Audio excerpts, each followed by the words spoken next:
pasti datang, ia datang dengan megah, dan mata para hambanya akan berseri-seri. Haleluya,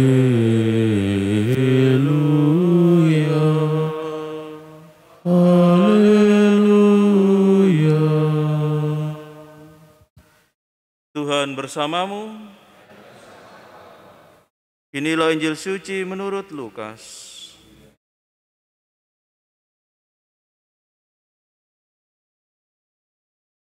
Pada waktu itu, bergembiralah Yesus dalam Roh Kudus dan berkata, Aku bersyukur kepadamu Bapa, Tuhan langit dan bumi, karena semuanya itu Engkau sembunyikan bagi orang bijak dan pandai, tetapi Engkau nyatakan kepada orang kecil. Ya Bapa, itulah yang berkenan di hatimu. Semua telah diserahkan kepadaku oleh Bapa-Ku, dan tiada seorang pun yang tahu siapakah anak selain Bapa, dan siapakah Bapa selain anak. Dan orang yang oleh anak diberi anugerah mengenal Bapa.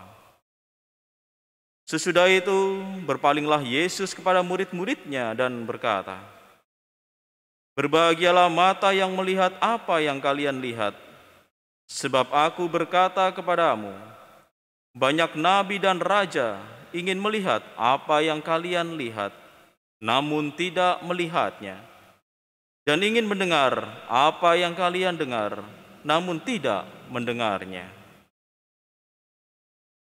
Demikianlah sabda Tuhan.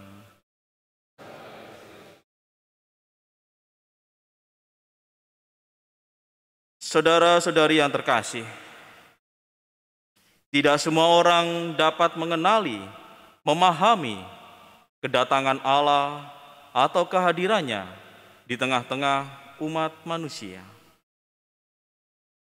Hanya orang-orang tertentu saja yang dapat memahami dan mengenalinya.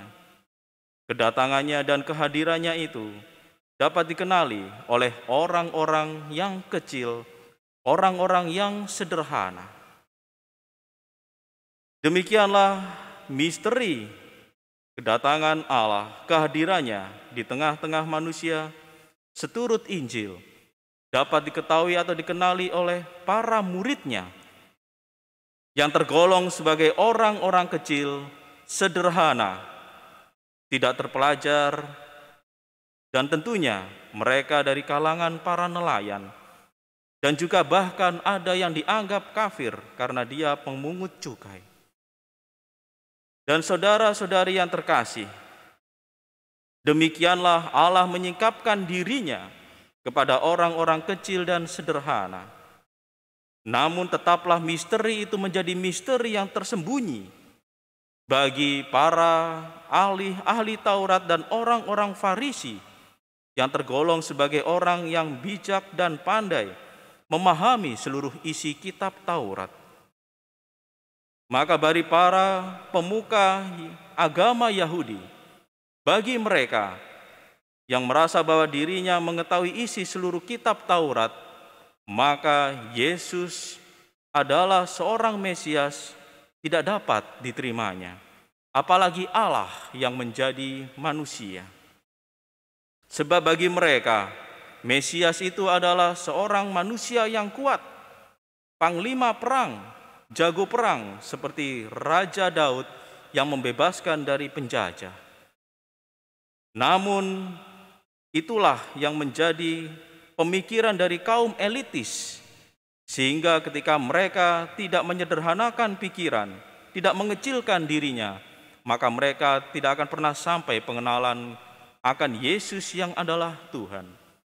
Maka saudara-saudari yang terkasih, apabila kita semua senantiasa memiliki kerendahan hati, kita semua yang terpanggil dan terpilih ini mampu untuk mengenali dan memahami kedatangan Tuhan kita Yesus Kristus, kehadirannya yang merendahkan diri untuk menyelamatkan kita.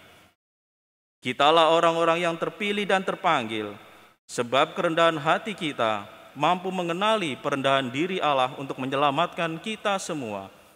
Ada perasaan yang senada dengan tindakan Allah, di mana Dia datang dan hadir, merendahkan dirinya, menjadi manusia, wafat di salib, dan senantiasa hadir di dalam hosti tubuh Kristus, roti kecil yang kita sambut. Itulah misteri pewahyuan Allah yang datang di tengah-tengah kita untuk menyelamatkan kita semua.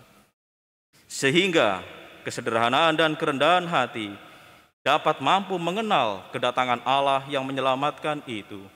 Ketika kita senantiasa berada di dalam kerendahan hati dan kesederhanaan itu sebagai jalan keselamatan yang dicontohkan oleh Allah, maka kita pun akan senantiasa selamat sampai di surga.